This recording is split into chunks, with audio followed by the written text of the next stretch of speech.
Hi అండి, welcome to Priya kitchen. ఇది చూడండి, ఇది పన్నీర్ అన్నమాట. మన సొంతంగా ఇంట్లో పాలతో తయారు చేసిన పన్నీర్. ఇది పన్నీర్ కర్రీ చేస్తాను ఈరోజు. పన్నీర్ కావాల్సిన ఇంగ్రీడియంట్స్: ఉల్లిపాయలు, పచ్చిమిర్చి. ఇదిగోండి, ఇందులో ఒక హాఫ్ ఉల్లిపాయ వేసాను, కొంచెం జీడిపప్పు, ఒక టమాటా వేసాను అనమాట. ఇదిగో ఈ 2 లవంగాలు, 2 యాలక్కాయలు, చిన్న చెక్క, బిర్యానీ ఆకు. దీన్ని ఇప్పుడు ఇలా మిక్సీ పెట్టేస్తాను. చూడండి, పన్నీరు ఇంట్లో సొంత పాలతో తయారు చేసింది అనమాట. దీన్ని ఇప్పుడు చిన్న చిన్న ముక్కల కింద కట్ చేస్తాను. చూడండి, మంచిగా ఇలా చిన్న ముక్కల్లో కట్ చేశాను. ఎందుకంటే పెద్దగానే అంత ఇష్టం ఉండదు కాబట్టి చిన్నగా కట్ చేసుకున్నాను. మీకు నచ్చిన స్టైల్లో మీరు కట్ చేసుకోవచ్చు, మీ సైజులో మీరు. చూడండి, ఇప్పుడు పన్నీర్ కట్ చేసి పెట్టుకున్నాయి ఫ్రై చేస్తాను. ముందు కొంచెం ఆయిల్ వేస్తున్నాను. ఇందులో కొద్దిగా సాల్ట్, కొద్దిగా పసుపు వేసి కలిపేసి, కొంచెం సాల్ట్, కొంచెం పసుపు వేసి కలిపి కొంచెంసేపు 5 minutes అలా ఉంచుతాను. ఇవి కొంచెం ఫ్రై చేసుకుంటే బాగుంటుంది. చూడండి, చక్కగా ఇలా ఫ్రై అయిపోయినాయి కదా. స్టవ్ ఆపేసి ఇది పక్కన పెట్టుకోవాలి. చూడండి, చక్కగా ఇలా ఫ్రై అయినాయి. ఇప్పుడు ఇదే ఆయిల్, కొంచెం ఫ్రైకి ఎక్కువ ఆయిల్ తీసుకుంటాం కదండి, కొంచెం ఆయిల్ తీసేసి ఇది దాల్చిన చెక్క, లవంగా, యాలక్కాయ వేసాను.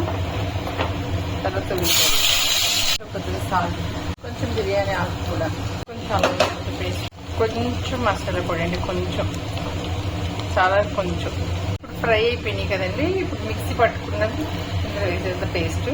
కొంచెం కరివేపాకు వేసాము.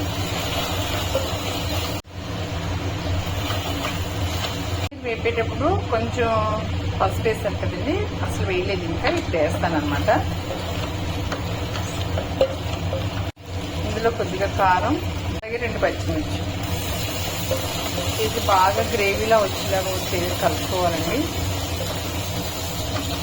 సిమ్లో పెట్టుకుని బాగా ఎగిరేలాగా అంత బాగా మగ్గి గ్రేవీలో రావాలన్నమాట. ఇదండి, ఇలా ఆయిల్ తేలేటట్టు ఇలా మగ్గిపోవాలన్నమాట. ఇప్పుడు పన్నీర్ ముక్కలు వేసేస్తాను.